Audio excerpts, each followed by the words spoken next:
On the 2nd of August 1990, at 2 a.m. local time, Iraqi forces invade Kuwait in overwhelming numbers. The emir, Sheikh Jabir Ahmed al-Sabah, and his family escape to Saudi Arabia by helicopter. His brother is killed amid heavy fighting around the palace in Kuwait City.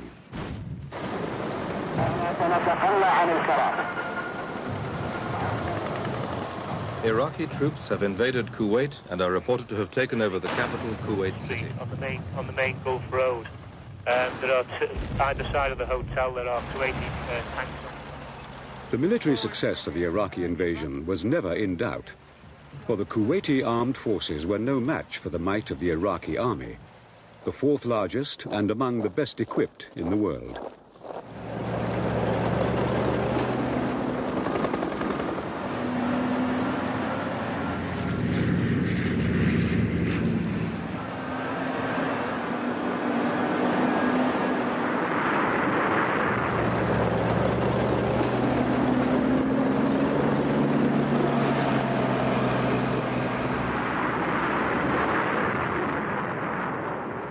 But why did the Iraqi leader, Saddam Hussein, decide to invade the small oil-rich sheikhdom on his southern border?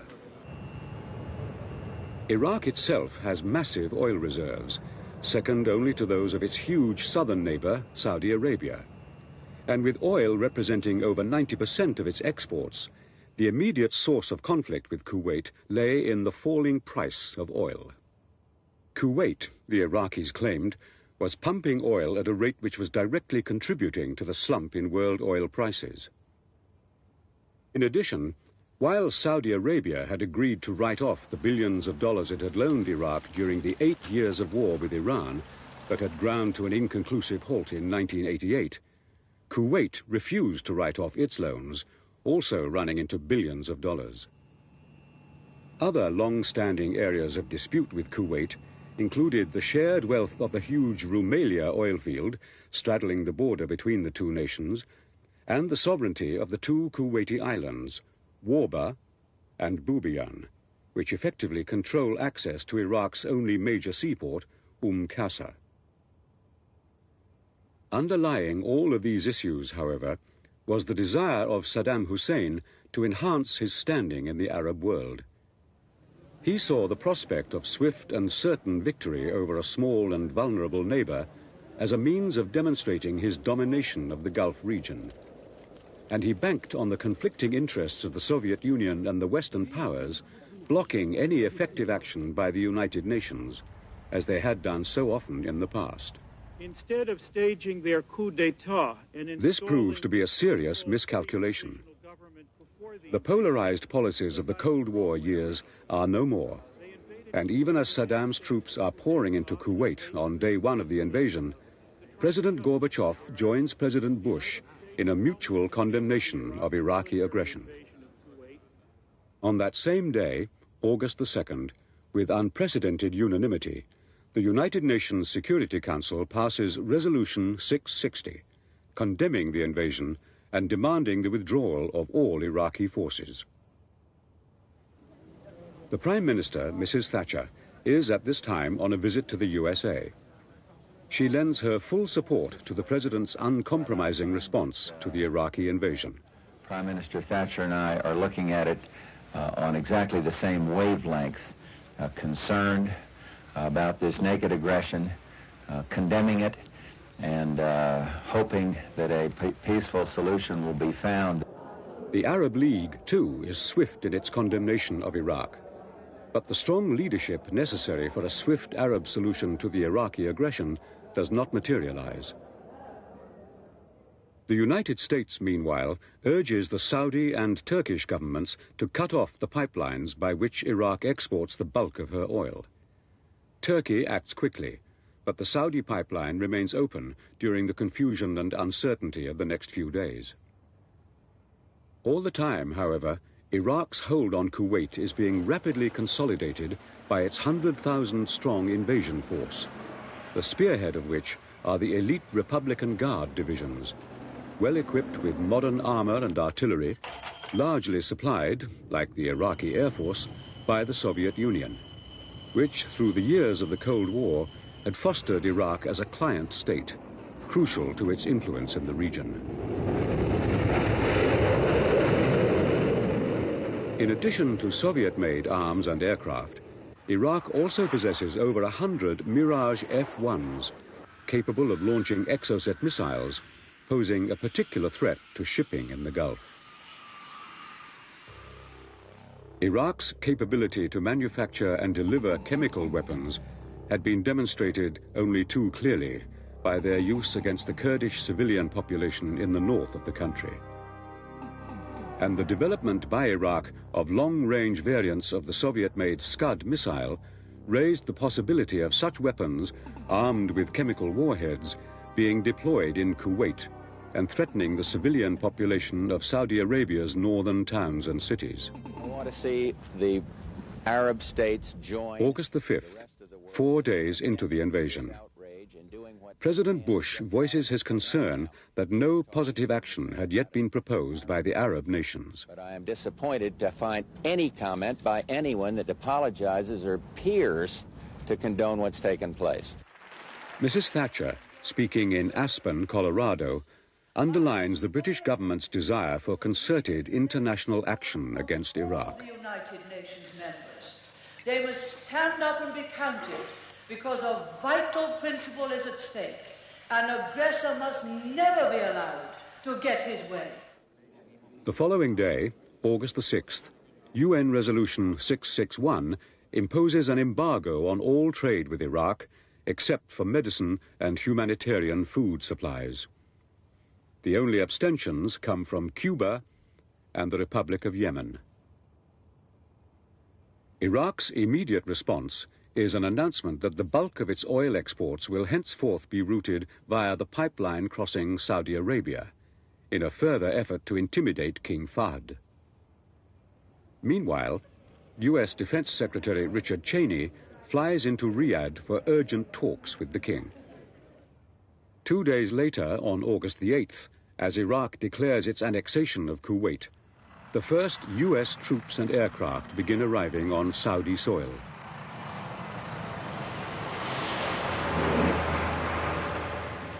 "4,000 men of the 82nd Airborne Division, and with them F-15 long-range strike aircraft, flying non-stop from their bases in the United States, refueling in flight from tanker aircraft based in Spain and Sicily." America does not seek conflict, nor do we seek to chart the destiny of other nations. But America will stand by her friends. The mission of our troops is wholly defensive. Hopefully, they will not be needed long. They will not initiate hostilities, but they will defend themselves, the Kingdom of Saudi Arabia, and other friends in the Persian Gulf. Planning for the possible deployment of British troops in Saudi Arabia is centered on the headquarters of the 1st British Corps in BAOR. After I talked to the Commander-in-Chief, we in Corps Headquarters did look very carefully to see what we had available in the 1st British Corps at that time. We did a stock check. And then later, at the 7th of August again, after I talked to the Commander-in-Chief, within Corps Headquarters only, we looked at the implications of sending first an armour division, secondly an armour division minus, an armour division consisting of 2 brigades, and also of an armoured brigade. However, we still didn't have any clear direction about what was required. We again, having looked at those 3 options, looked at a number of others, for instance, a medium reconnaissance brigade, an artillery brigade, an aviation regiment, so that if we were going to be suddenly asked to send something, we knew exactly what we could and couldn't do. In fact, when it comes, the British government's initial response stops short of sending ground troops. I've given instructions today for 1 squadron of Tornado air defense fighters to move shortly to assist with the air defense of Saudi Arabia. This squadron is already in Cyprus, and together with its necessary air transport and tanker support, we'll move forward to Saudi Arabia as soon as possible. Within 24 hours, tactical communications are established in Riyadh for the British contribution to the defense of Saudi Arabia, codenamed Operation Granby.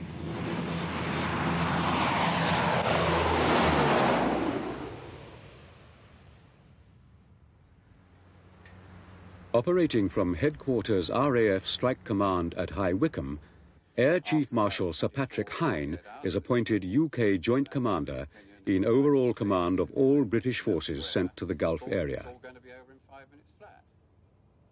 His commanders in the region: Commodore Paul Haddocks, Senior Naval Officer Middle East, and Air Vice Marshal Sandy Wilson, Commander British Forces Arabian Peninsula. Yes, on arrival at Dhahran, where I arrived first of all, there was an immense amount of activity. I mean, this was the 12th of August, 2 days after the Americans have arrived. Our own contribution of a Tornado F-3 squadron had arrived the day before. And this enormous base, which is difficult for many people to grasp unless they've seen Saudi Arabian bases, but a general Air Force airfield, you could fit 7 RAF airfields into this sort of size of airfield we had there, absolutely covered with aeroplanes. I think there was something like 14 wide-bodied aircraft, the American Air Force, already in there unloading, Hercules, enormous activity. And already the Americans were mounting combat air patrols. When I moved on to Riyadh, where I set up my headquarters with the American forces, matters were a little cooler. But I think there was some considerable confusion amongst the Saudis, who were really bewildered with what was going on and quite amazed at the pace of the American build-up. And, of course, our own swift response had taken them quite by surprise, I think. When I took up my command, the forces in the Gulf were the Armilla Patrol. And the Armilla Patrol's function for many years had been to provide direct support to UK flag merchant shipping operating in the Gulf. And in the very initial days of the crisis, that did remain my main concern, to ensure that British shipping within the Gulf area was going to be safe. And we therefore gave both close and distant support to UK flag shipping within the Gulf. As the UN resolutions to do with the embargo began to be formulated, our focus started to change from protection of shipping to enforcement of the embargo. And we, in conjunction with our allied navies, set up a mechanism of challenge, identification, and board and search, if required, which had as its concept a sort of layered defense. And we had shipping outside the Gulf and at various choke points coming through the Gulf, so that any ship coming in would find itself identified as early as possible. A 100,000-ton tanker determined to go somewhere is a very hard beast to stop. So we did have a real concern there as to how we were going to do that. And the earlier we identified the likely blockade runners and got people on board them to inspect them, the better. And our aim for inward-bound ships was always to try to do this in the Gulf of Oman, where there was lots of sea room, and for outward-bound ships from Iraq to identify them as early as possible before they had got very far down the Gulf itself. Crucial to the political credibility of the coalition now rapidly taking shape is the decision on August the 10th at the Arab League summit in Cairo, in which 12 member states, including both Egypt and Syria, vote to send military forces in support of Saudi Arabia. Meanwhile, just 2 hours after their arrival at Dhahran from Cyprus on the 11th of August, RAF Tornadoes are participating in combat air patrols with the United States Air Force. And within a further 48 hours, a squadron of ground attack Jaguars with VC-10K tanker support is operational at Thumrait Air Base in Oman. We went out there in a very uncertain situation, and we really didn't know whether we'd be going to war the next day. So we most important that we had to put up that air defense guard. And of course it was backed up under the Saudi ground environment, the ground radars and everything else. But also, of course, AWACS was there 24 hours a day. I was responsible for negotiating, firstly with the Americans and then with the Saudis, to come up with a command and control arrangement that would stand the test, obviously, of both the lead-in to any war and, of course, war itself. And we quite clearly identified the benefits of going under American command because of our common training, common equipment and everything else. And basically it was an American show and it was American infrastructure and so on. Because it was desperately important during this stage that we didn't have an accidental shooting down of Iraqi aircraft. That, of course, could precipitate a conflict. For years, we've been dealing with a European enemy that operated very discreet Soviet-type aircraft.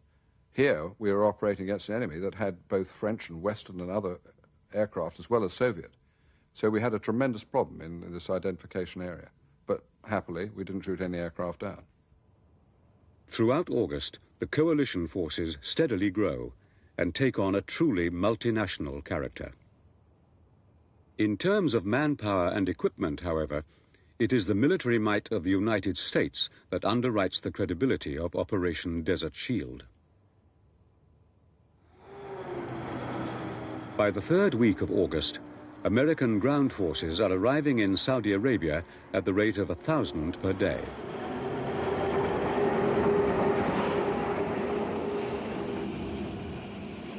The build-up of coalition forces is given added momentum by continuing Iraqi intransigence. On August the 15th, Saddam Hussein sues for peace with Iran, acceding to all Iranian claims arising out of the enormously costly and inconclusive 8-year Iran-Iraq war, thus reducing his military commitment on his eastern border. Fears for the safety of Western nationals held in Kuwait and Iraq deepen as the Iraqi regime announces its human shield policy of dispersing foreigners to key military and industrial sites throughout Iraq. But when Saddam Hussein specifically offers to trade the freedom of those citizens of many nations he holds against their will in return for concessions, there can be little doubt that whatever these innocent people are called, they are in fact hostages. Saddam Hussein is now trying, in his tactics, to hide behind Western women and children and use them as human shields and use them as part of his negotiations. We do not enter into such negotiations. These people are entitled to certain fundamental human rights which are being totally flouted to the repugnance of the whole of the civilized world. On August the 22nd, China deals a body blow to any last hope that Saddam Hussein might have of a split in world opinion by announcing that there would be no Chinese veto of any Security Council resolution approving military action. The isolation of Iraq becomes virtually complete when, on August the 24th, President Rafsanjani of Iran says he has no objection to Iraq being forcibly ejected from Kuwait. August the 25th. UN Resolution 665 formally endorses the use of measures commensurate with the enforcement of the trade embargo against Iraq. The activity of the occupying Iraqi forces is carefully monitored. By late August, the construction of extensive fortifications and bunkers along the entire length of the border between Kuwait and Saudi Arabia is clearly visible, and the prospect of a prolonged military standoff, punctuated by inconclusive peace talks while sanctions take their gradual toll on the Iraqi economy, begins to emerge as a distinct possibility. September begins with the welcome departure from Iraq of 200 British women and children held there as part of Saddam's human shield policy. The House will be familiar with... September the 6th.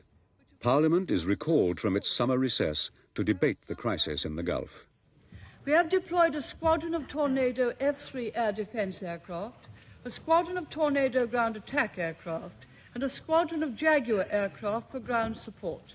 They're stationed in Saudi Arabia, Bahrain, and Oman.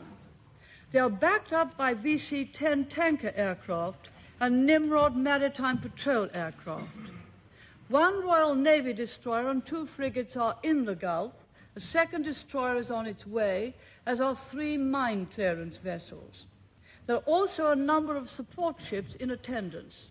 A limited number of ground forces are deployed to defend airfields and provide security generally. This is already a valuable contribution to the defense of Saudi Arabia and the Gulf, but we believe some additional forces will be needed, and their composition is under consideration. When we were told we would send a brigade, it wasn't difficult to choose 7th Armoured Brigade. They weren't chosen, as some people have suggested, because they were the famous desert rats.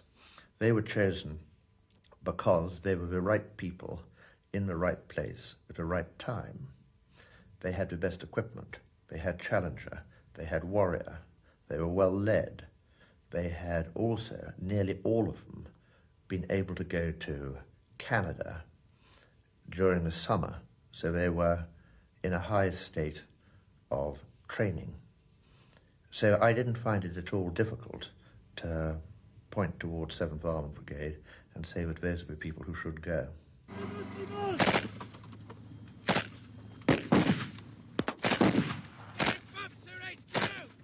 Training in BAOR was a problem because we had a period of about 7 to 10 days when we had the equipment, but thereafter we had a period of 3 weeks while the equipment was on the seas when we could only really carry out individual training.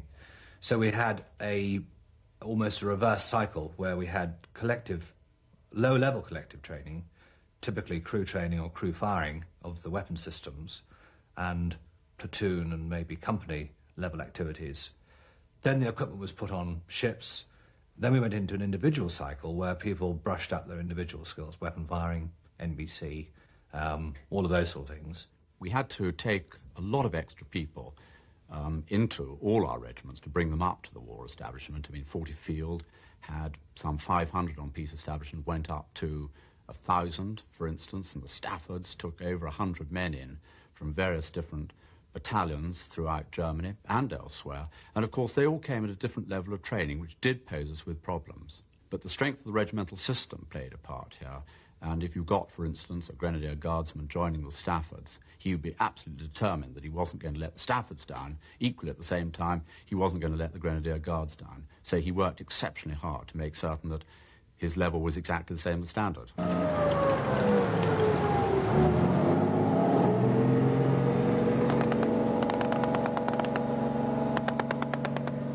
We were determined and were directed only to send the best equipment, Challenger and Warrior, and it wasn't all in the right place.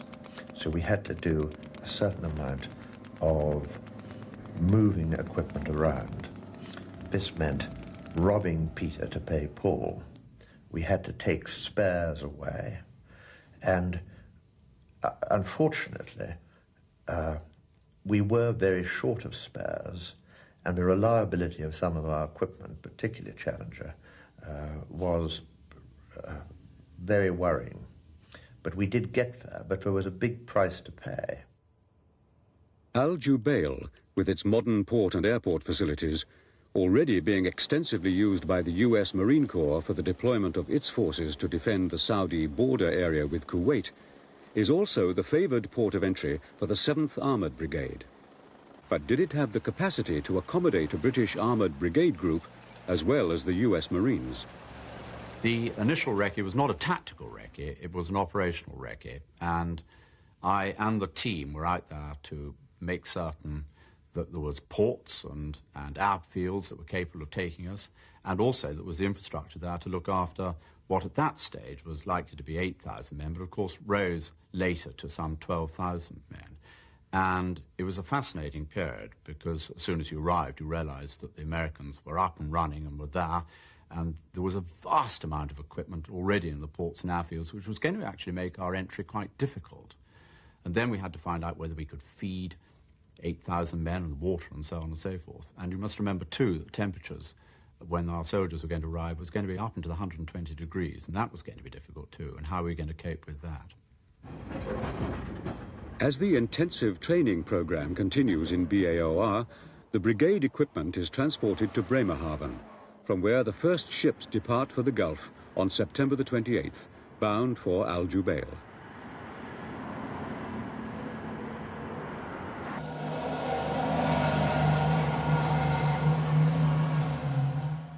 The deployment of 7 Armoured Brigade effectively doubles the number of British personnel committed to the multinational force. It was appropriate, therefore, that a new post be created, that of British Forces Commander, Middle East, commanding the units of all services in the Gulf, and reporting to the UK Joint Commander at High Wycombe. On October the 1st, the appointment of Lieutenant General Sir Peter de la Billière is announced. We were intent at that stage to protect Saudi territory from any further aggression by Iraq. And therefore, when they came out, they came under command of the Marines on the East Coast, because that was, first of all, probably the area that was most threatened by the Iraqis, because their logistics were suited to the lengths of the LFC in that particular area, and because they had empathy with the Marines, which they very quickly built up, and the Marines were, in American terms at that stage, the most significant force in theatre, although later that was not to be the case. So the significance really was that we were making a major ground contribution to the defence of Saudi Arabia, and it enabled us to break in to the coalition complexities in a fairly gentle way. The other vital and most important change that this brought about was that for the first time we were involved in operations involving the Air Force, the Navy and the Army, and that of course meant that the Joint Tri-Service Headquarters had to come out, and it was therefore for that reason that I eventually came out in my appointment as British Forces Commander Middle East. As General de la Billière takes command and troops of 7 Brigade begin departing for the Gulf, the UN Security Council agrees Resolution 670, imposing an air embargo on Iraq. This enables further international action to be taken to deny Iraq the means to sidestep UN sanctions by importing spare parts and other strategic supplies by air. The latest in a growing list of Security Council resolutions demonstrating the resolve of the international community not to allow Iraqi aggression to succeed. The planning in Saudi Arabia in those early days was really under Saudi overall control, but American detailed guidance. I think that would be the right way to put it. And the plans were very simple. They were to defend Saudi Arabia. There were no complexities about how we were going to carry out an attack, or not very much about combining the plans of the Navy, the Air Force and the Army at that stage, because we were waiting for an initiative from the Iraqis and not taking the initiative ourselves. So it was purely straightforward, simple, defensive operation. And this was brought about by me being involved with Norman Schwarzkopf in daily discussions and briefings. As far as the RAF was concerned, they were working, as is normal in air operations, under the central control of the Americans, who were the largest users, Air Force-wise, and their operations were coordinated by them. And as far as the Navy is concerned, at that stage, not very much changed. We and the American Navy in the Gulf had for a long time had a close working relationship, but in no time during my tenure of office was I under any American command. We had very close liaison with the Americans, and I offered my forces to the Americans in support of various board and search operations to do with the embargo. But this was done by mutual agreement and not by any delegation of authority. And we had good relations too with the small but quite potent Gulf navies. But we were aware that other navies were on their way. The French were there almost as soon as we were. The Canadians, the Australians, the Dutch, they were all coming, and we heard rumblings that from further afield, such as Argentina, naval forces were coming as well. So getting those forces to present a cohesive and united front, outwardly at least, was very important. And was an important part of our political resolve in those early days.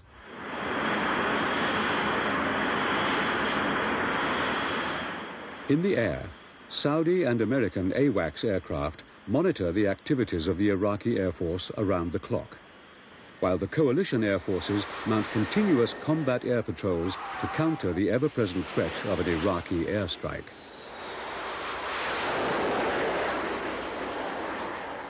We, of course, knew that he had a capable air force. He had some good aircraft from Soviet MiG-29s and Mirages.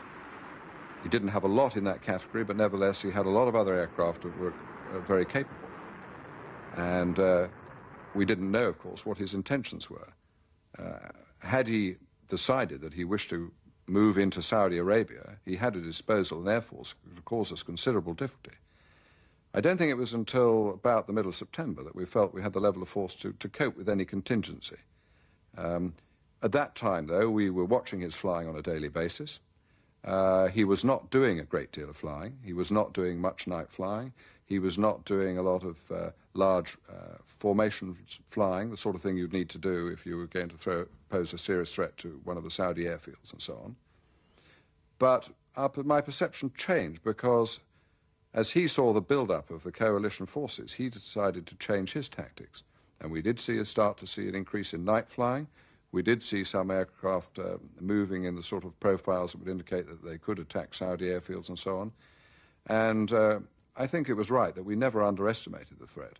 I don't think any of us guessed at that stage that he wouldn't come out and fight on the day. By mid-October, the total numbers of ships, combat aircraft, tanks and manpower committed by the coalition partners have grown very significantly. In manpower terms, the UK contribution, including the 7th Armoured Brigade Group, totals 12,000, while US forces now number in excess of 170,000. The chief architects of the military planning which underpins this rapid and continuing build-up of military force are General Colin Powell, Chairman of the Joint Chiefs of Staff, and General Norman Schwarzkopf, Commanding General Central Command and now Commander U.S. Forces in the Gulf. My guts told me the same thing ever since I've been here, and that's we got a big job to do, and every night when I go to bed at night, I think what I'm going to do the next morning when I get up, and every morning when I get up, I think what I'm going to do every hour after that.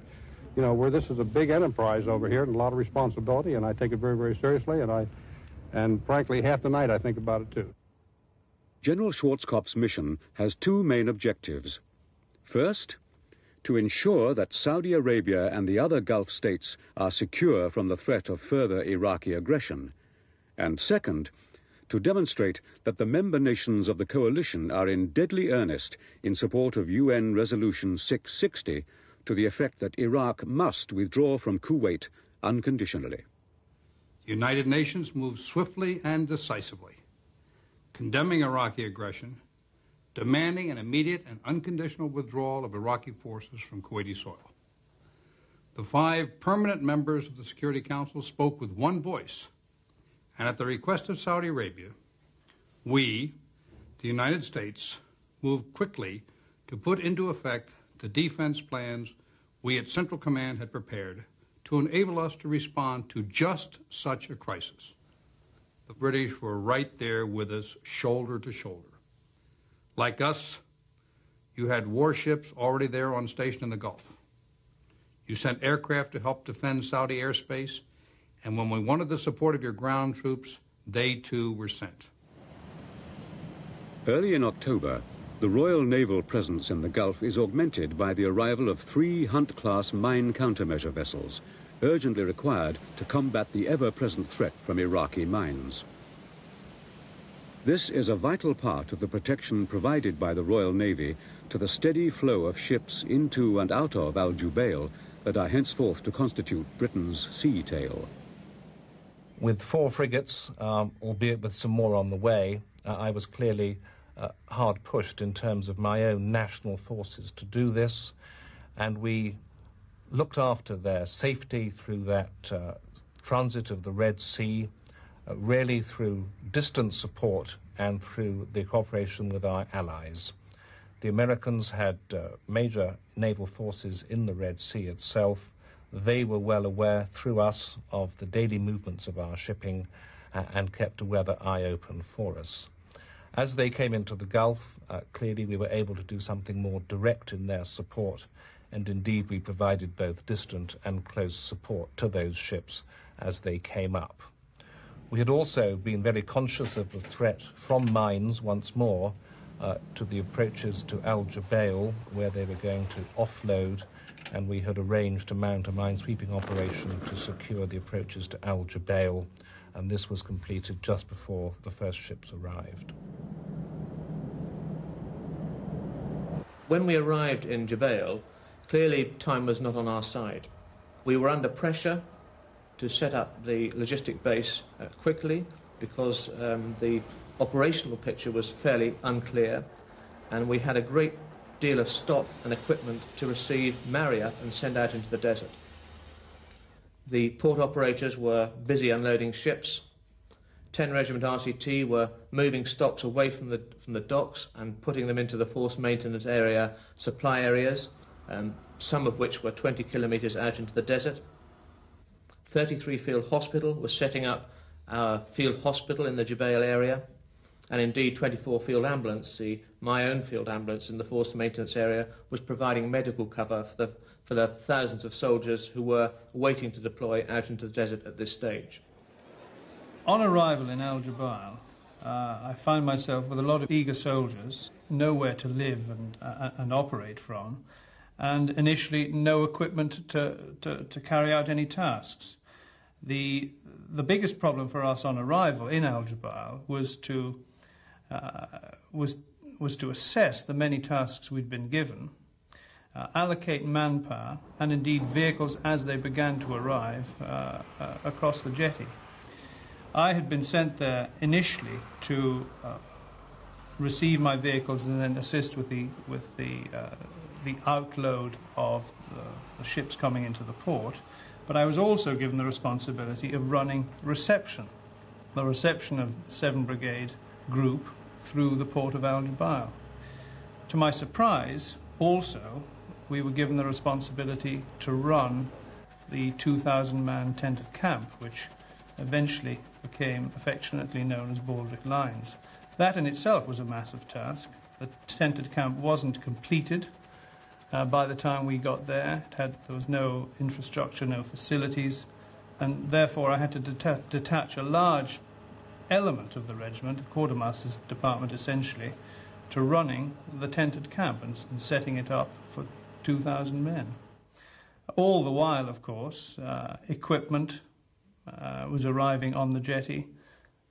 7 Brigade were arriving day and night into the sheds, and we had all that to cope with. As my vehicles arrived, we organised them into sections, troops and squadrons, and began the task of moving equipment away from the dockside. There's a feeling of excitement buzzing around, which I'm sure you can feel. The boys in the sheds woke up this morning with a purpose, going to get the kit unloaded, and really looking forward to getting out into the desert and working alongside the American Marines. It's very exciting. We took over a dockside warehouse, which was just a huge building about the size of a football field, and we set up in there to carry out a modification program on the Challenger tanks. We were also doing some modification work on the Warriors, but we did those outside on the quayside itself. There was a problem with the air filtration system of the Challenger tanks, which was known about in Germany, but because the conditions were such, it wasn't dusty and sandy, except on Saltau, we could get away with it, and there was no urgency for the modifications to be fitted. In the desert, sand would become a real problem, and therefore it was vital that that modification was fitted. We were under great pressure. We had to do a squadron a day. Initially, each tank took us 18 hours, and therefore to produce 16 or 17 tanks, which we were doing, we were under great time pressure. We started at 7 in the morning, and the first day we'd actually finished at about 3 in the morning, ready for the next lot to come in at 7 that same morning.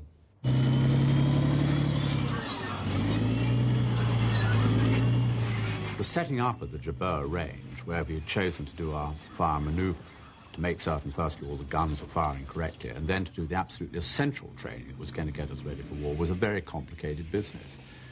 I got heavily involved in this because when you're dealing with the Emir of Al Jubail, for instance, it's rarely a commander has got to go and see him. And so the first thing that was necessary was to get the Emir's permission to move Bedouin settlements from off the area that we'd been given to do this manoeuvring in. And he was extremely cooperative. Then, with his staff, we sent our own staff out to ask the Bedouins to move, and then to move their camel herds off what was clearly prime camel grazing area. Now, that, of course, wasn't the end of it, because we then had to mark and survey the entire range in, which was a complicated performance. But having marked it, we then had to patrol the borders each day before we fired. But again, once you've done that, and remembering that there were patrolling aircraft overhead the whole time, there were hundreds of sorties going up towards the Kuwaiti border from Dhahran and Al Jubail, that airspace above the range had to be cleared. We were in opposition to the Americans in a way at that stage, because they were setting up really what I would call just straightforward gallery-type ranges for tanks and artillery, at which they merely fired their weapons. We wanted a very different approach. We wanted a live firing range with movement up to squadron, indeed two-squadron level. So we had a bit of a problem getting that idea over to the Americans to get our range cleared. But we did manage it eventually, and our first round went down the range at about 8:30 on the 2nd of November. The problem that we faced in getting a brigade ready for war was, how do you get away from the normal safety regulations that exist, say, in Batas, and persuade them that the manoeuvre is free and open to them, and they can fire under war-type conditions while in training, if you like. And for the first time, we realised that it might be possible that we'd kill people during training once we reduced the safety levels. Now, that may seem a very obvious comment when you're preparing for war, but until you're actually put into that position, it doesn't really come home to you. And, of course, General Peter de la Billière was quite clear as to how we had to go about it, and made my job much easier as a result by, you know, backing me up and making it quite clear that he understood about the reduction of safety standards as well.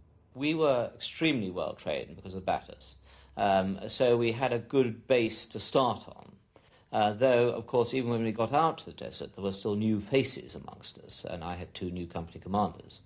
But the first bit of live firing we did was really up to company squadron group level and no higher. On the lower side of life, so to speak, that we did it at platoon level, platoon assaulting of trenches, and then we gradually moved up to the company squadron group attack using all our weapon systems. So we gradually brought it up. And a lot of this was education, because some of our weapon systems were not functioning as well as perhaps we'd like in the desert. So there's an educational process in the live firing package that we did initially. The straightforward tank firing itself, wonderful to have an open piece of desert with marked out by ourselves, complete freedom to fire within that at such targetry as could be arranged. And then when the fire and manoeuvre side of life came on, we had the engineers there with us, some obstacles to cross, the artillery live fire being incorporated into our exercise, and of course the infantry mortars as well. That was quite exciting. Many of the peacetime safety restrictions and distances were dramatically reduced, and so we had bigger bangs much closer to us, and of course for once we had a real sense of purpose. There was an enemy we'd known about, we'd read about, we could hear about on the radios, and realism was actually very easy to achieve. And of course we actually had the all-arms aspect ever present with us, rather than having to try and arrange it rather artificially in Germany.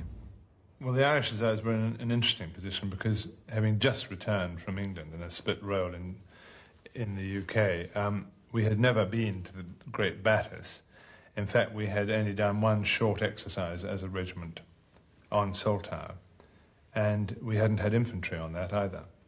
So in terms of training as a regiment or as a combined arms group, we had done very little. We had plenty of enthusiasm, I can tell you that, and of course our spell on the ranges prior to going, immediately prior to going, was very successful. We deployed into the desert, and our priority was to really finish off the individual training that had been conducted in BAOR. Our emphasis had been on individual training in Germany because it was felt that if we could perfect all those individual skills, such as tank gunnery, firing 94mm law, then we had some really good building blocks on which to work up the rest of the training. There were some things that we couldn't do, like firing 50 caliber machine guns, which we then possessed, but we didn't have the ammunition or the range space. But that was soon overcome when we got to Al Jubail and were able to train up with the US Marines. The early days were very crucial to us in particular, having not done a lot before. And I issued a very short directive, which was that we had to learn to live and fight in the desert by the middle of November. We lived under a pretty strict routine, although we were a long way from the enemy at that stage. But it was important to start training for war right away, and it was no longer just training. We had to learn how to use and maintain our equipment very quickly. There'd been a lot of criticism about the equipment before we went. We wanted to prove them wrong. We had to learn how to maneuver in what was a much bigger space than we'd ever maneuvered in before. And we had to learn how to do it in combination with the infantry and with the artillery. And therefore, the first 3 weeks of training was crucial. It was very, very intense. A lot of it done at night because of the heat. But by the end of it, I reckoned that we could have gone to war. The culmination of the firing on Jubail Range was an exercise called Exercise Firoza Shah, which took in an armoured infantry company, an armoured squadron, guns and mortars, all firing us in.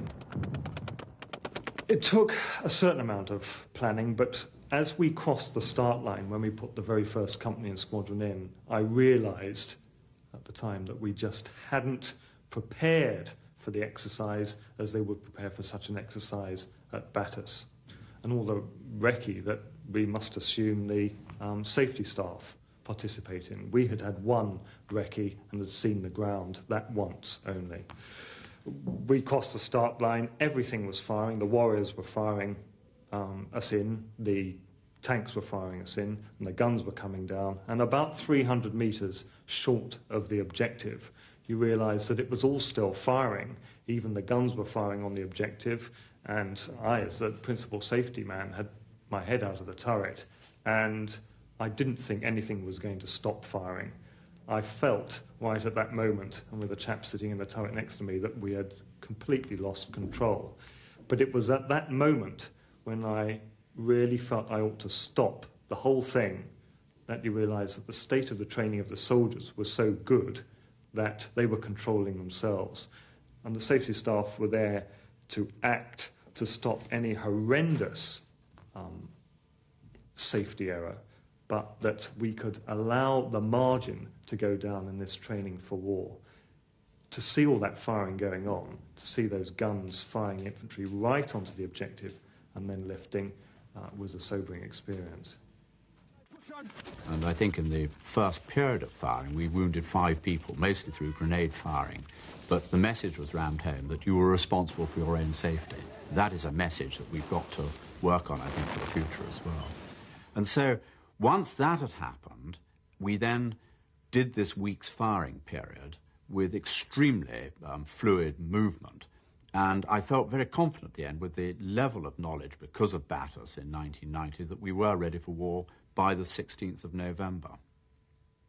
After consultation with King Fahd and our other allies, I have today directed the Secretary of Defense to increase the size of U.S. forces committed to Desert Shield to ensure that the coalition has an adequate offensive military option should that be necessary to achieve our common goals. The increase in ground forces announced by President Bush is, by any definition, a very substantial one. It includes 2 further armored divisions, an armored brigade, and 2 mechanized divisions.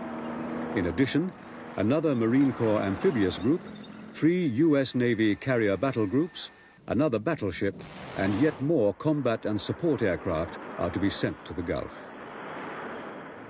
So, By the time the Defense Secretary, Mr. Tom King, visits 7 Armored Brigade to witness the completion of their fire and maneuver exercise, the decision has been taken to give the coalition forces the capability to plan for offensive action. It is now 3.5 months since Iraq invaded Kuwait and has continued to defy the United Nations demand to withdraw. Sanctions have left Iraq increasingly isolated. The Royal Navy has played an important part in this embargo. But Saddam Hussein shows no sign yet of complying with UN resolutions. It remains the government's firm objective to resolve this crisis as soon as possible and by peaceful means. The government has today decided to deploy an extra brigade, a divisional headquarters and supporting arms. They will join 7 Armoured Brigade in Saudi Arabia to form the 1st Armoured Division.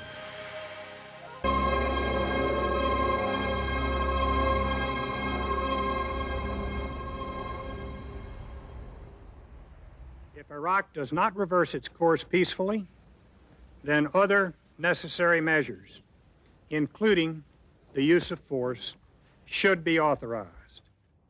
On the 29th of November 1990, the United Nations Security Council approves Resolution 678, giving the Iraqi government until the 15th of January 1991 to make a complete and unconditional withdrawal from Kuwait, after which time coalition forces are authorized to use all necessary means to drive the Iraqis out.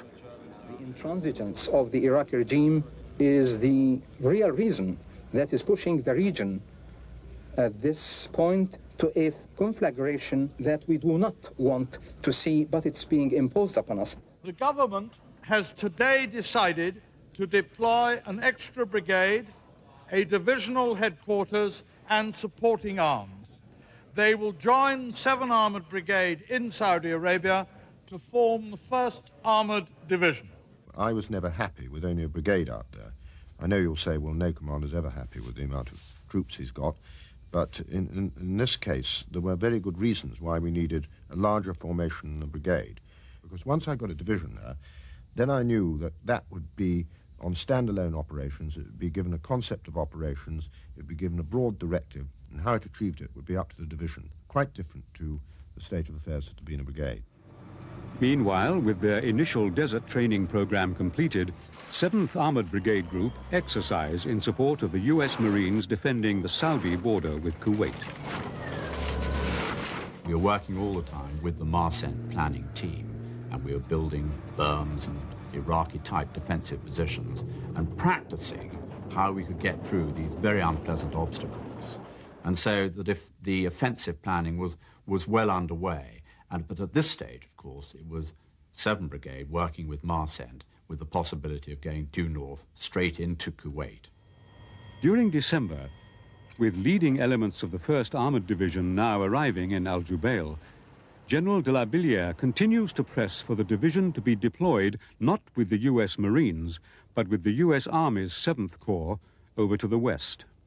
We have to remember that our division was, for the British, a very substantial contribution. And I felt that both, not only the military at home, but the public at home would wish to see that division employed in a role that was of sufficient importance to justify the sacrifices we'd made to get it out there. The planning to ensure that the war, when it came, would be both swift and decisive centers upon a bold left-flanking thrust by the U.S. 7th and part of the 18th Corps deep into Iraq, striking at the Republican Guard formations upon which Saddam Hussein is heavily dependent. These are his best-trained and best-equipped forces, positioned to act as a mobile tactical reserve and intended to counter any attempted breakthrough by coalition forces attacking directly into Kuwait from Saudi Arabia, the route which Saddam clearly expected the main thrust of any coalition offensive to take, and for which Marsent's own planners are preparing, as a significant but diversionary operation to mask the coalition's left-flanking attack. Prior to General de la Billière taking up his command in the Gulf, Colonel Tim Sullivan had joined a four-service planning team, including the Royal Marines, at Joint Headquarters, High Wycombe. Really the aim of the team was to brief the Joint Commander so that when he went out to Saudi Arabia, he had the background knowledge to be able to discuss things with General Schwarzkopf. We looked at several things. We looked at how we would eject the Iraqis out of Kuwait and whether, for example, we would do a frontal attack and push them straight out of Kuwait, or whether we would do some form of left flanking attack. And in order to do these studies, we culled what information we could about the American forces that was freely available.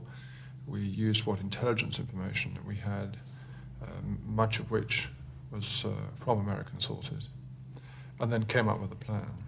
And in that instance, we did come up with a plan, which was a left flanking plan, which matched to a remarkable extent the plan that I discovered when I went out to the Gulf a week or so later. With planning underway for possible offensive operations, the role of the British 1st Armoured Division was initially assumed by the American planners to be like that of 7 Brigade in the defensive phase, namely supporting the US Marines in the eastern coastal area where Kuwait borders directly with Saudi Arabia. We ultimately decided, or I ultimately decided, what they should do, and I was ultimately responsible for what they should do, what they were going to do. But if they were going to fight under somebody else's command, as indeed the division was, then I was going to lose control of them when the fighting started, and still be responsible if there was a balls up and we had a lot of unnecessary casualties or they were misemployed. So it was my intention at a very early stage to see that I set up procedures that enabled me to exercise this responsibility in such a way that I would not interfere once the battle had started, because I would have been satisfied that what the British troops was employed on was a task that was within their capabilities and which was within the overall political directions that I'd received from the UK. Resubordination was an issue because originally when we went out there we only had 1 brigade, and a brigade cannot operate tactically on its own and therefore needs to be within a division. And I think for all the right reasons it was decided that that brigade should be with the Marines. However, when it was decided that we would reinforce and bring out a complete division, the factors changed. And there were several factors that made us decide that we ought to resubordinate from the Marines to our centre and put them into 7 Corps. The first one is that the 1st UK Division was a major part of the British Army, and that therefore it ought to be on the main effort, and the public, the British public, would expect that to be the case. Secondly, the terrain in 7 Corps sector on the main effort was better suited to manoeuvre warfare for which we had trained. Norman Schwarzkopf and I both fought in wars before. We'd both seen unnecessary casualties, and we were both determined that there would not be unnecessary casualties in this war.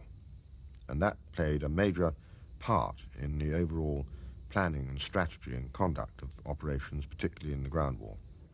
While these highly secret and sensitive issues occupy the minds of the senior commanders and the planning staff, Major General Rupert Smith, commanding the 1st Armoured Division, faces the more immediate problems arising from his brief reconnaissance visit to Saudi in early November.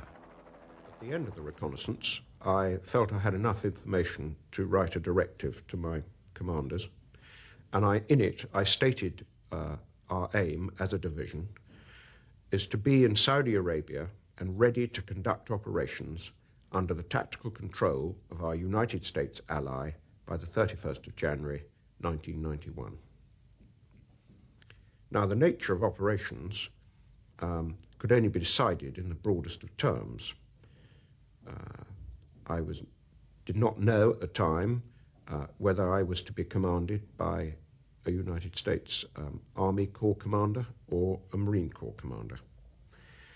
What was clear was that the operations would be offensive. Initially, our purpose was to demonstrate an offensive capability as part of the diplomatic campaign.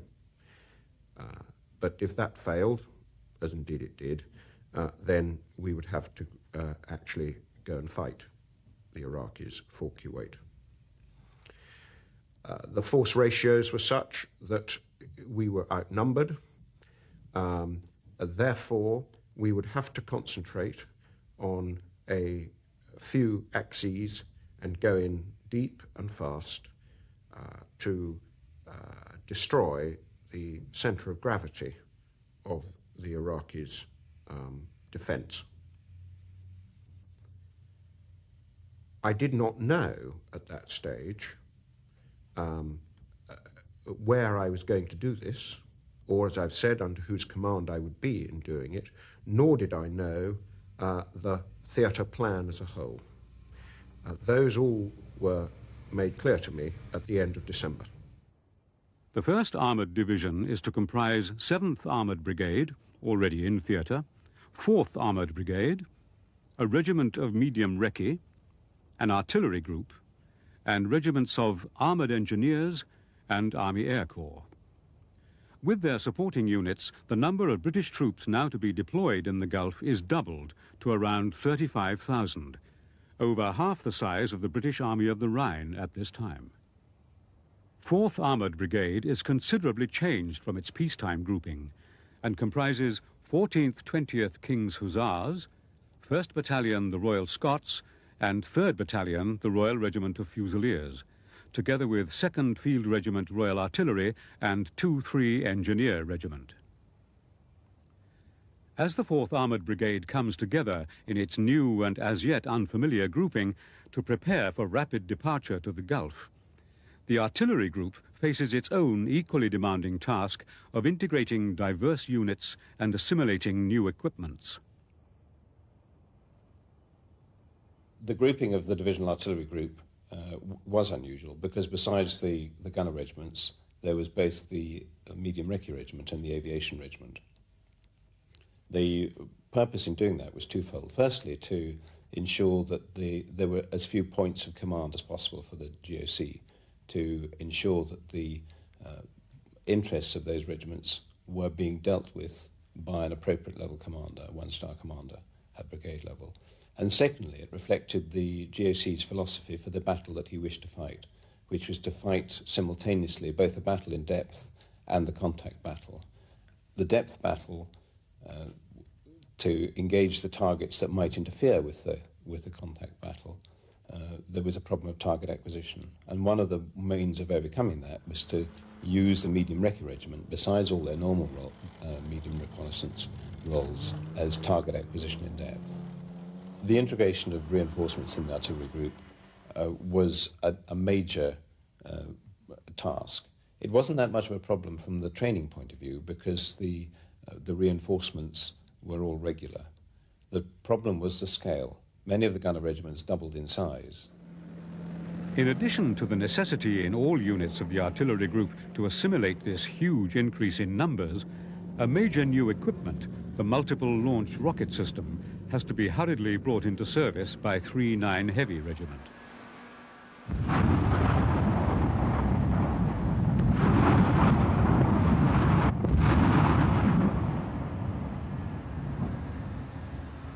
When we first got wind of our involvement on Operation Granby, we only had 5 launchers in the regiment. We were told that we were due to go with 12 at UE, at the unit establishment, and we would take an additional 1, which was going to be repair pool, and that would be held in unit lines, plus a further 3 war maintenance reserve.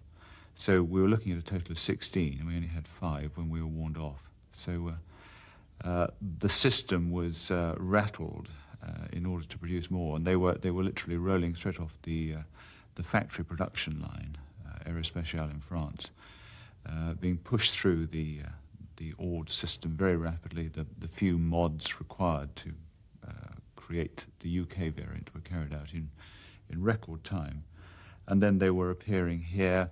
A couple were delivered direct to us at the ranges at Hona, and some actually did not appear until we were out in the Gulf. During the latter part of December, the build-up of the 1st Armoured Division is fully underway, as personnel and equipment arrive in Al Jubail. When we arrived in Jubail, in Saudi Arabia, that we arrived into the FMA, who by then had already had the experience of mounting 7th Armoured Brigade from its port of disembarkation out into the desert. And so by then there was considerable experience, and the reception arrangements from the point of view of the individuals were very slick and very well thought out. Also, they had the experience of the Quayside modification program, which had been given to 7th Armoured Brigade, and quite a lot of experience, which enabled them to set up a very satisfactory program for our Quayside modifications. All our tanks were modified, and our Warrior fleet was also modified. The immediate task now confronting the 4th Armoured Brigade is to get into the desert and train. What 7 Brigade had achieved in 3 months, 4 Brigade must achieve in as many weeks. So it really wasn't until the beginning of January, the 7th of January, that we would be fully deployed into the desert. That would then leave us with another 3 weeks with our vehicles upon which to train. Concurrently with this, it was becoming clear from the 7th Armoured Brigade experience that the reliability of the E&MAs, the engines and major assemblies, was giving cause for concern. And I arrived out, and within 30 hours of arriving, was involved in the equipment management conference at divisional headquarters, where I was being told, much to my chagrin, that I was likely to be very severely limited in the amount of mileage that I could plan on for training, and in both Challenger and Warrior. The unreliability of our equipment was such that I had to make a series of rather difficult decisions as to what track mileage we could afford to train with. I made these decisions on the following calculation. I established what our mean distance between failure was, and then, and you must understand at this stage, only I knew where we were likely to go and where we were likely to go from. I then divided this figure into our operational range, added a factor for battlefield movement, and then worked out how far I'd go before I was leaving armoured vehicles beside the track, simply because I no longer had a power pack to put in them. And that gave me my operational range, with the balance I used for training. This was so little that in order to train 4 Brigade and the artillery units and engineer units as they came in, 7 Brigade was reduced for, my memory is 3 weeks, to 15 kilometres a week. The problems of restriction of track mileage hadn't hit us at all until another armoured regiment were deployed. And then we then had a shortage of main battle tank packs. Now, we had been training extremely hard for very nearly 3 months at that stage, and I was not concerned about a reduction of training level. Well, it was an interesting period, this, between the middle of November, really, and Christmas. It was a time when we were operational, but we were pretty certain we wouldn't go to war during that period. And that was because the big peace talks coming up at the end of December in Geneva. I therefore needed to bring the regiment back off the boil, but to keep it simmering along nicely. We went into almost a training cycle, and that cycle involved a break out in the desert in what we call St. Patrick's Camp, where we could relax more, where the boys could have time off.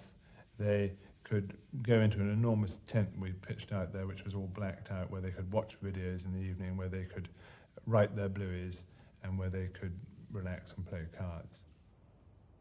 Meanwhile, the issue of resubordination of the 1st Armoured Division to Arsent is posing problems for General Schwarzkopf and his planning staff, and he at first resists the change. I don't think there was ever any doubt in his mind about the operational determination and capability of the British forces, none at all. He certainly had concerns about our logistic ability, because had that failed, then it would have either caused the whole of the main assault to falter, or it would have meant we'd have had to call on his already overstretched resources in order to enable our division to continue fighting. And so, quite rightly, he was insistent on being convinced that the British logistic capability was adequate to support the British division in sustained operations over on the western flank. This presentation was based on a concept of operations which was roughly what actually occurred, and distances, times, and our ability to carry our spares, support, fuel, and ammunition against a very, very fast-moving advance. And the truth of the matter is that in desert, tanks move faster than its logistic support. And how far could we go before we outdistance our logistic support? It was a very, very interesting day, a presentation which was heard in silence by the command group, and at the end of the day, I have no doubt at all that we demonstrated the reality, which is, yes, we could support our division. Simon had to give, and did give, a brilliant 20-minute, concise, full, and convincing presentation of the British logistic capability. And once he'd done that, the deal was sealed. With the approach of Christmas, Prince Charles visits British troops in the Gulf.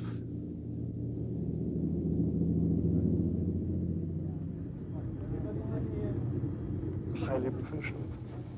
And I personally have every confidence in the way they perform. They always do.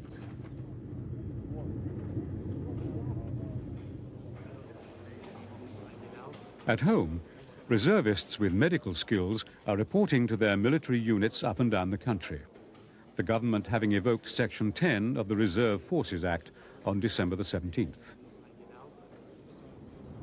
And Britain's new Prime Minister, Mr. John Major, meets with President Bush in America, signalling no change in the nation's resolve to support the coalition in its determination to achieve the liberation of Kuwait. We're both still hoping that there will be a peaceful resolution, but I am convinced that Saddam Hussein hasn't gotten the message yet for some odd reason. In the desert, Christmas Day is celebrated in the knowledge that diplomatic efforts to achieve an Iraqi withdrawal before the January 15th deadline give little cause to hope that war can be averted. With the issue of resubordination resolved in principle, the complexities of how it is to be achieved in practice, and the 1st British Division integrated into the US 7th Corps plan, is now uppermost in the mind of the divisional commander. The week before Christmas, I was told that I would be going to go under the tactical control for offensive operations of 7 US Corps, whose headquarters was just arriving, and on the 26th of December, I met my corps commander for the first time. When I first met with General Smith, Rupert said that he wanted to remain on the East Coast until the whole division had arrived and he could take advantage of the training facilities that had been constructed there in the ranges. And so that was not a problem. And so we looked at the movement to the west. It was a matter of the use of the time. We had a very good first meeting with the Americans when they briefed us on their operational plan. And at the end of that, both General Rupert and I, on the way back, were really at one in saying that we had come to an enormously capable organisation with a very good feel operationally for the real problems. And from our point of view, that was an enormous confidence builder. My job then was to make sure that the reverse flow happened, and whenever they saw us, they came away feeling confident. By the end of 1990, it was clear that we would be hoping to start operations from a military point of view sometime in January. This date was really pretty tight because the start of the war was planned round not only the time available to complete it before Ramadan in the summer, but also the moon phases, in order that we would get the most effective contribution from the air forces. And therefore, if we didn't start in January, then we were probably going to slip a month. And by the time we got to February, we were running very short of days to complete the war before the hot weather. As with land forces, in the air and at sea, the end of 1990 sees the steady build-up of the coalition continuing. Air Vice Marshal Bill Ratton now commands British air forces in the Gulf. We were to be fully integrated into the United States air campaign plan. There was absolutely no other way in which we could conduct operations if it came to an actual conflict. Our assets in theatre at the time, you'll remember, were the F-3s essentially at Dhahran. We had GR-1, Tornado GR-1s at Tabuk. These squadrons were training, becoming acclimatized, becoming familiar with the theatre. The F-3s were established on permanent combat air patrols, defensive posture. We had the tankers in theatre, but not in the right place to realise their full potential. We had the Nimrod MPAs down in the Oman, conducting operations in the Gulf. And we had the Hercules conducting inter-theatre distribution. The force levels were still building up, and just as we were building up our assets, so the United States was as well. The senior naval officer Middle East at the end of 1990 is Commodore Christopher Craig. Nationally, of course, our ships arrived in theatre worked up. We extended that through single ship workup and then joint exercises. And once again, it was predominantly with the USN in two key areas. One was working up the integration of the mine countermeasures forces, UK and US, to be ready for their northern deployment. The other one of which was establishing the forward barrier of anti-air defence for safeguarding the carriers and all coalition forces. And in that area, it was very much a matter of our destroyers controlling combat air patrols aloft, very much a matter of doing link and communication exercises. And of course, in all of this, they not only worked up, but they were already constituting the forward line of air defence as far north in the Gulf as we were allowed, for very good political reasons, to proceed in late December and early January. The decision to deploy the 1st Armoured Division with the U.S. Army's 7th Corps in the west necessitates the establishment of a forward force maintenance area to be co-located with the American Log Base Alpha just south of 7th Corps' concentration area, Keys, in the vicinity of Hafir al-Batin.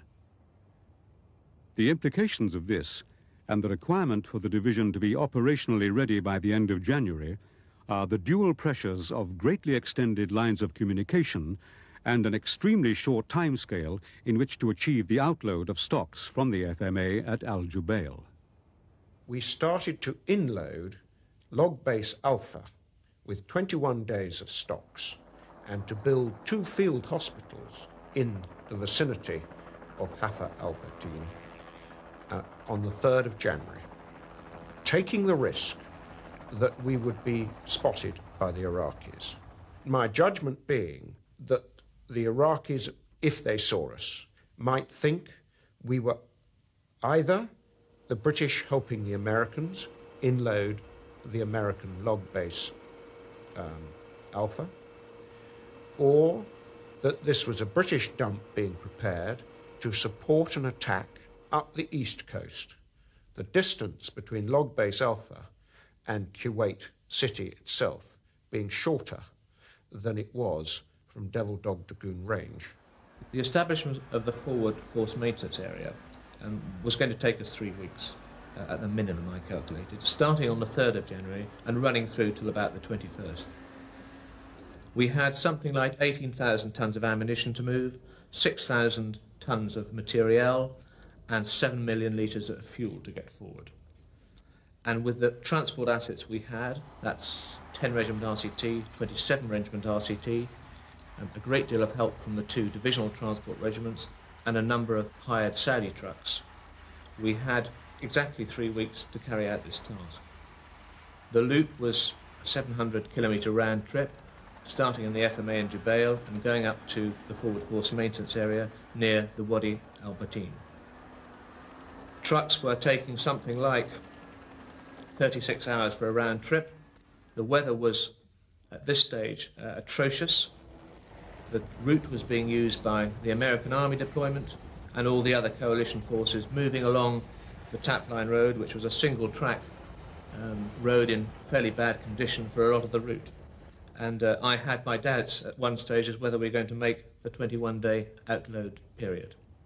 17 Squadron, one of my squadrons, operating 14-ton trucks, bore the brunt of the whole task, and it's been calculated that the squadron drove to the moon and back during this operation to inload Log Base Alpha.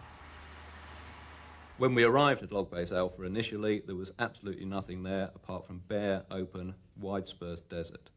We created a defensive system using bulldozers, putting berms around all of these logistic installations. My headquarters deployed up there, and we basically created out of bare desert what in BAOR terms would amount to a core supply area. To accommodate the additional training requirements created by the arrival of the 1st Armoured Division, Headquarters 7 Brigade had, during December, organised the construction of the Devil Dog Dragoon Fire and Manoeuvre Range at Abu Hadriya, in conjunction with the 1st US Marine Corps. Now, in early January, continuing track mileage restrictions and a shortage of training ammunition threatens 7 Brigade's chances of using the facility they had helped create. And of course, having set about building the Devil Dog Dragoon Range for the 1st Armoured Division, I was damn certain that we were going to be allowed to use it before we moved off 200 miles further to the west. In the event, we were allowed to use the Devil Dog Dragoon Range, and of course, this is the absolute, as far as I was concerned, was the absolute critical moment, because in our first initial period of fire manoeuvre training, we had not manoeuvred at night and fired at night. And of course, what this huge range allowed us to do was 2 things. One was to manoeuvre as a brigade, and one of those battle groups fire while we were manoeuvring as a brigade. But more importantly, it allowed us to put in a battle group night attack. We were conducting battle group size live firing at night with no illumination in some respects, with 2 companies of infantry, 2 armoured squadrons, assaulting objectives that they'd never seen before, that the safety staff had barely seen, again with something like 3 safety staff for a company, where the only source of illumination was from the weapons being fired, and that the safety staff, each of them, had 1 Cylum on a stick to wave around if the bullets got too close. Devil Dog Dragoon was a very important phase in our preparation, our final preparations, because it increased our confidence, not just in ourselves and our equipment, but also in those people we were working with, the Staffordshire Regiment, Scots Dragoon Guards, and 40 Field Regiment, our close support artillery, because we did some very adventurous live firing. And throughout that, one could feel the soldiers' confidence and therefore their morale growing daily. By the time we'd finished that, and the various other things we were doing at the same time, which was up-armouring Challenger, we went away knowing we were very good. For the newly arrived units of the 4th Armoured Brigade, the fire and manoeuvre training on Devil Dog Dragoon Range is to prove every bit as important as it had been for 7 Brigade. The training itself, to begin with, was very much on the low level. It concentrated on battlefield discipline, it concentrated on people driving close down, and it concentrated on getting people adjusted to a war mentality. We trained very hard and imposed very harsh regime on the soldiers from day one. I told the commanding officers at the time, having read a great deal of really Montgomery's training and his problems when they came back from France in 1940, and the fact that it wasn't until you started to accept casualties that training became realistic and worthwhile. I was determined to, as indeed General Rupert was, to adopt that principle on our training in the desert. On January the 9th, peace talks are held in Geneva. But with just 6 days to go before the UN deadline for an Iraqi withdrawal runs out, the mood on both sides is somber. Don't miscalculate the resolve of the American people. If the American administration decides to attack Iraq militarily, Iraq will defend itself in a very bold manner. 3 days later, January the 12th, UN Secretary-General Perez de Cuellar flies to Baghdad. He is met by Foreign Minister Aziz and talks with Saddam Hussein, but nothing is resolved. January the 15th, with just a few hours to the expiry of the United Nations deadline, a final peace initiative by the French comes to nothing.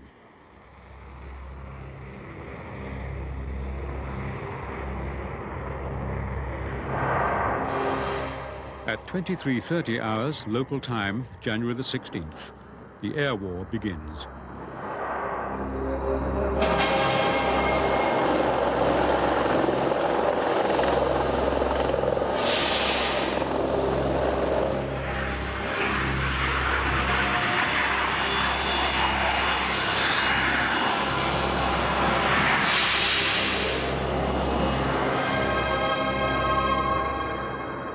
The air campaign is to be pursued in 4 overlapping phases. The suppression of Iraqi air defenses to establish and maintain air superiority. The bombing of strategic targets, including nuclear, biological, and chemical installations. Offensive interdiction to paralyze the Iraqi command and control structure. And the preparation of the battlefield by attrition of Iraqi ground forces prior to and in support of the land campaign. It is at 02:40 hours local time on January the 17th that the first airstrike is carried out. The destruction of 2 Iraqi early warning radar stations by attack helicopters.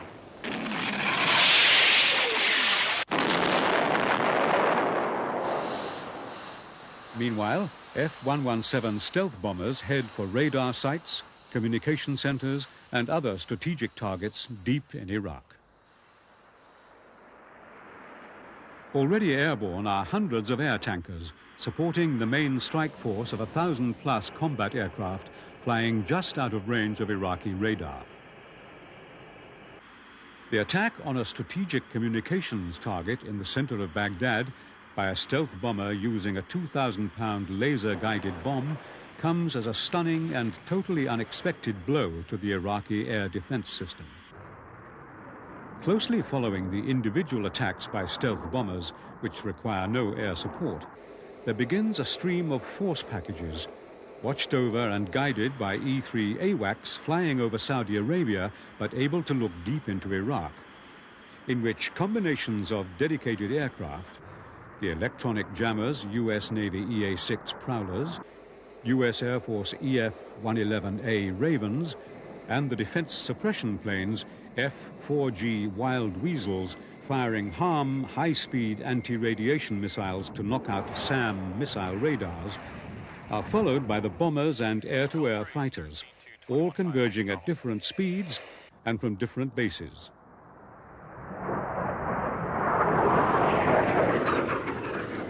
RAF Tornado GR-1 attack aircraft, with their JP-233 runway denial weapon systems, play a key role, taking off from their bases at Muharraq in Bahrain and Tabuk in Saudi Arabia between 0130 and 0200 January the 17th for ultra-low-level attacks on Iraqi airfields. From the battleship Wisconsin and other U.S. warships in the Gulf, the first of more than 100 Tomahawk cruise missiles streak into the night sky towards targets which include Saddam Hussein's palace, the Iraqi Ministry of Defense building, and the Iraqi Ba'ath Party headquarters. Focus on the incoming projectiles. There it goes. They came streaking past, following the same track.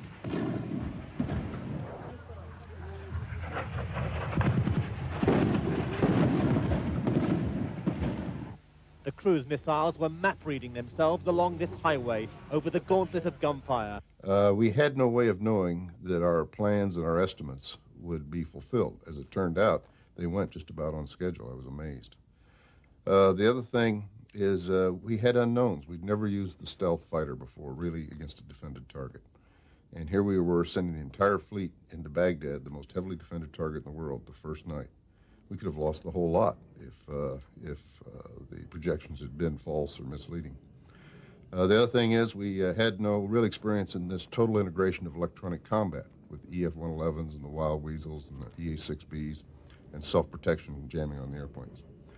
We were pretty sure about the precision munitions. We'd used those before, had a lot of testing. But all in all, we just didn't know how it unfolded. We all were very, very apprehensive. As the aircraft returned to their bases, the success of this massive air assault on day one of Operation Desert Storm is beyond question. The Iraqi Air Force plays little part in resisting the attacks. Effective resistance, where it was encountered at all, takes the form of SAM missiles and anti-aircraft fire.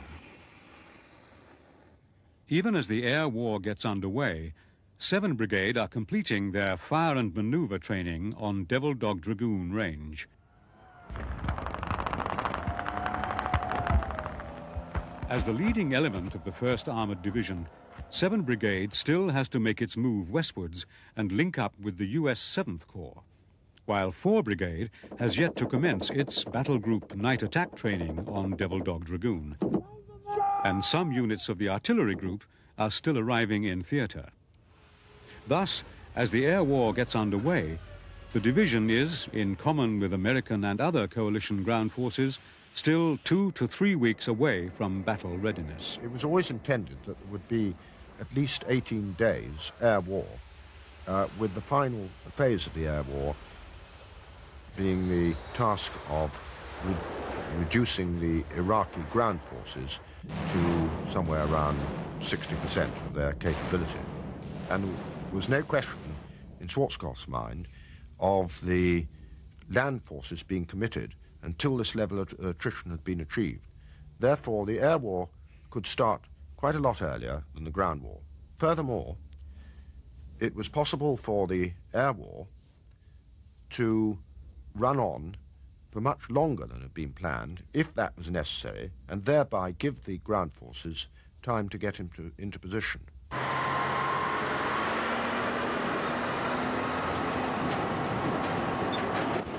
7th Armoured Brigade continues its move west under the cover not only of the air campaign itself, but of an elaborate deception plan.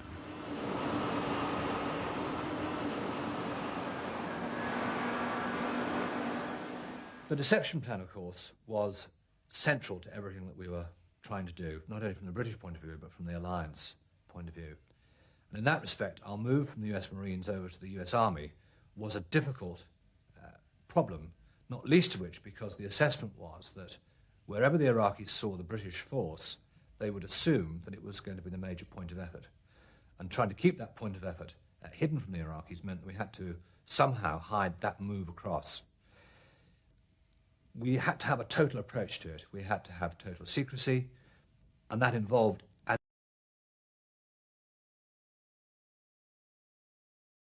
an example, even keeping the BFBS transmitter over with the Marines well after we'd moved out of the area, because, of course, it became a signature equipment.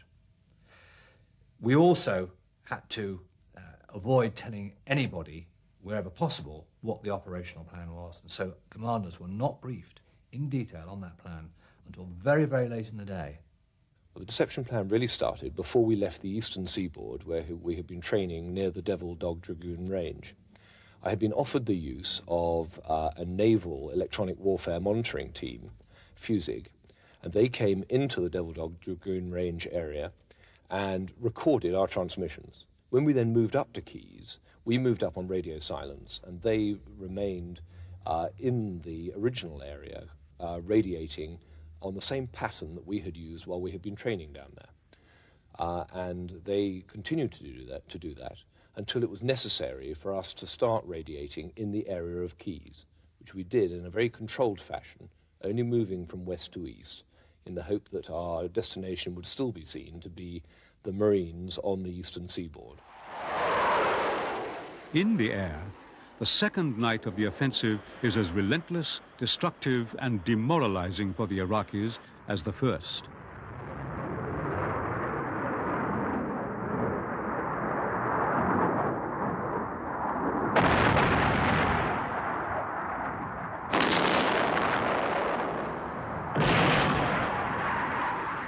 In the very early days, it was critical that we seized control of the air.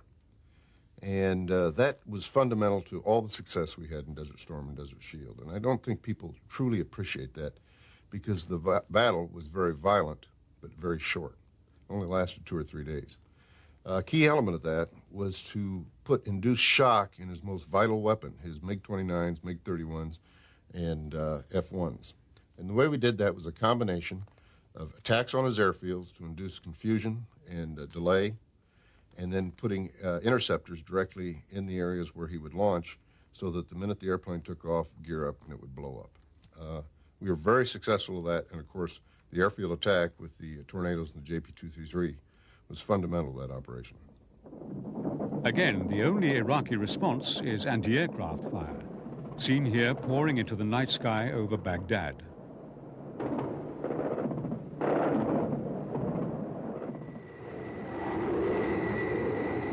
Aircraft losses by the coalition are extremely light, but of the 7 aircraft shot down in the 2,000-plus missions flown during the first 48 hours of the air war, 2 are RAF Tornado GR-1s flying ultra-low-level missions, and GR-1 losses soon rise to 4.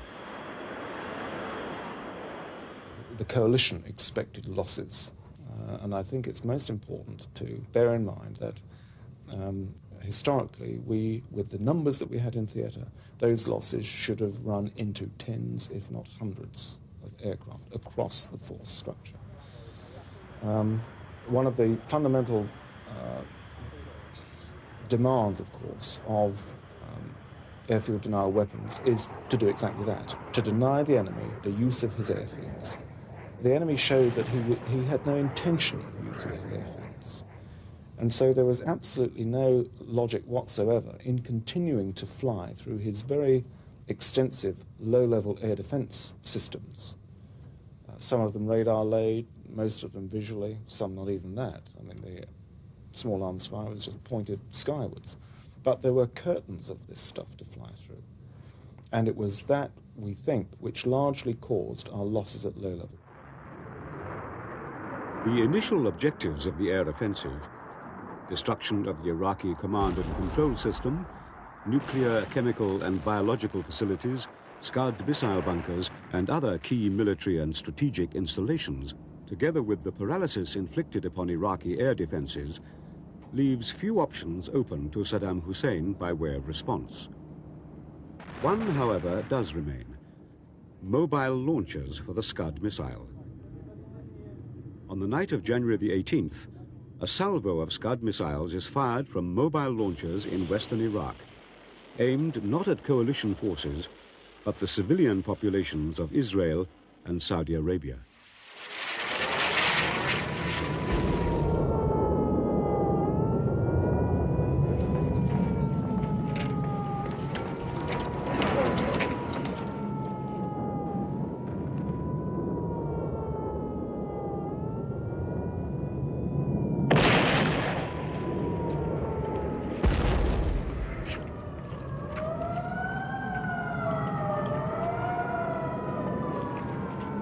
Scud missiles turned out to be a bigger factor than I thought. We'd war-gamed another war one time, and the fellow fighting the Red Force kept lobbing missiles into our ports and airports, and it caused a lot of problems. And so in April of '90, I discussed with General Schwarzkopf and John Yosak, and I asked for use of the Patriots to provide defenses for our airfields and ports. And I thought that covered it. The Scud has lousy accuracy, a very small warhead, and we had the Patriot. So I was very comfortable with that. What I underestimated was the impact of ballistic missiles and the possibility of chemical warheads on the general populace. Quite frankly, the people in Israel, Saudi Arabia, and Bahrain were terrified of the Scuds. The Patriot missile system proves highly effective against the Scuds, and Patriot batteries hurriedly airlifted into Israel play an important role in the coming weeks, encouraging Israeli restraint in spite of continuing Scud attacks on the civilian population.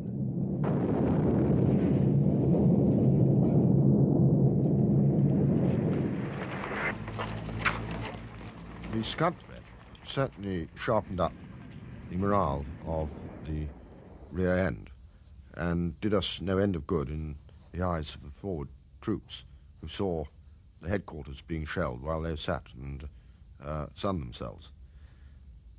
But in actual fact, militarily, it was of no consequence, Scud threat. Politically, it was of great consequence, and it was for that reason that it had to be contained. We used to, in Riyadh, take all sensible precautions, because, of course, one thing we didn't know was whether the Scuds were going to have a chemical capability. And I don't think we really ever felt certain about that until the whole thing was over. And indeed, since the war, it's become clear they could have had a chemical capability. So we always responded on the worst-case basis, and we took normal precautions.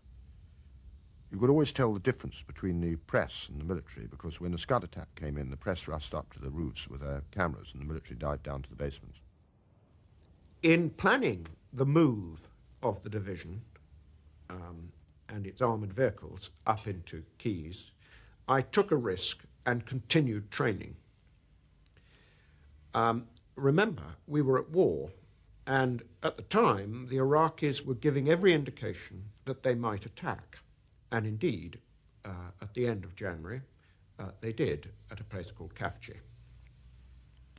However, because of the shipping delays and the late arrival of ammunition and equipment, I wanted to continue training my artillery group. And as a result, 7th Brigade, the 1st Brigade up route dodge to Keys, went up without artillery support. As the division started to move into area Keys, we were deployed out in front to the north of the division with 2 squadrons in a screen.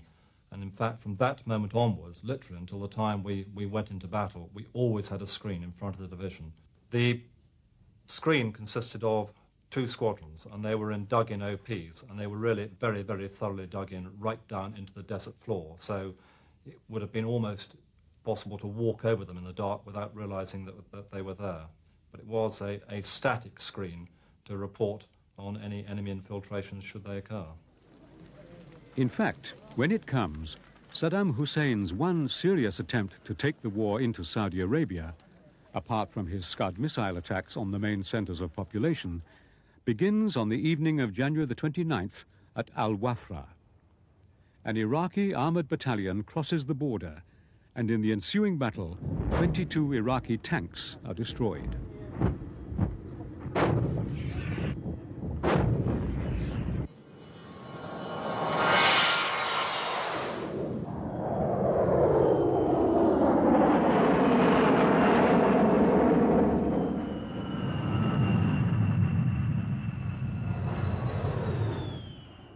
The following night, January the 30th, the coastal town of Kafji, abandoned by its inhabitants and undefended by coalition forces, is occupied by an Iraqi mechanized unit.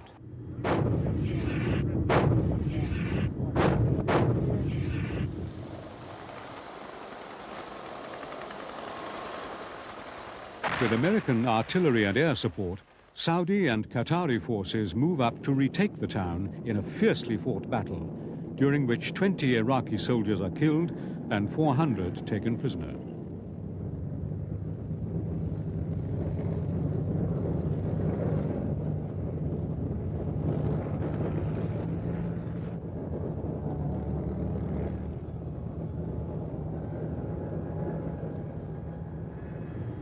The first blue-on-blue engagement of the war occurs at Al-Wafra, when 9 US Marines are killed in their personnel carrier, mistakenly attacked by a coalition aircraft.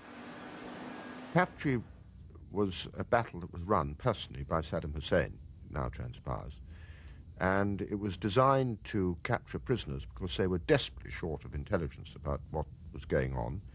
It was designed to bolster the morale of the Iraqis, and it was designed to test the resolution and substance of the coalition defences. So far as Saddam Hussein is concerned, it was a total disaster, really, on all counts. So far as we were concerned, it gave a tremendous boost to the morale of the Islamic forces. And I suppose, looking back on it, you could say that it was at Khafji that it began to dawn on us that the Iraqi ground forces were not actually going to be up to the reputation that we built up for them in our own minds as a result of their previous experience and hardening in the Iran-Iraq war. Whilst the battle for Khafji is still underway, 4th Armoured Brigade is completing its battle group fire and manoeuvre exercises on Devil Dog Dragoon Range.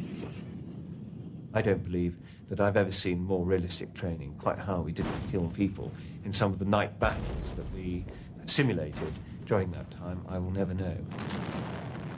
I proudly proclaimed on the 30th of January, at the end of exercise Nessun Dorma, the brigade first test exercise, that we were ready for war. In truth, that was frankly far from the truth. I think by then we had prepared a brigade that was capable of performing certain evolutionary drills in the desert. But it wasn't one that could react rapidly to changing situations. It was one that could operate reasonably well on well-charted tasks by day and by night. And I felt that at that stage we had achieved a very sound platform on which to base any subsequent training. And it's quite, in retrospect, it's quite clear to me that the succeeding divisional FTXs, which practiced us in the passage of lines, and we then wrote our own brigade FTXs beyond that, were to be the key to our success in the desert.